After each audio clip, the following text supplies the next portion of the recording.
ஒரு சின்ன கான்வர்சேஷன். இப்போ நான் தான் உன் பைக். உனக்கு ஃபர்ஸ்ட் எனக்கு பிடிக்குமா? ஏன் இப்படி கேட்குற? சொல்லு.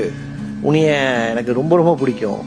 உன்னை ஃபர்ஸ்ட் மீட் பண்ண அந்த நாள் என்னால் மறக்கவே முடியாது. அப்பத்துலேருந்து இப்போ வரைக்கும் என்னுடைய சந்தோஷத்தில், துக்கத்தில், தனிமையில், ஃப்ரெண்ட்ஸோட எப்பயுமே நீ ஒரு பெரிய பெரிய பார்ட்டாக இருந்திருக்க.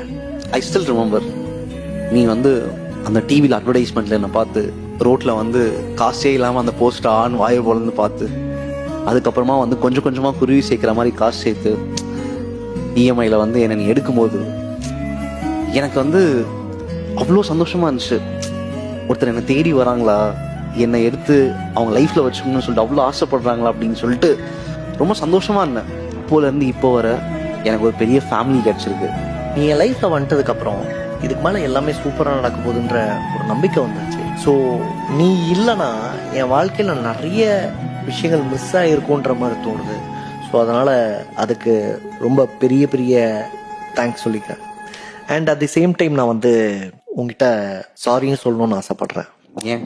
நிறைய நேரங்களில் உனக்கு பெட்ரோல் ஊற்றாம, உன்னை பஞ்சர் ஆக்கி, நிறைய இடங்கள்ல தள்ள விட்டு, அண்ட் இதெல்லாம் தாண்டி நிறைய நேரங்களில் உன்னை விட்டுடலாம், மேபி கார் வாங்கிடலாமோ அப்படிலாம் தோணிருக்கு. அதுக்காக சாரி சொல்லணும்னு தோணுது.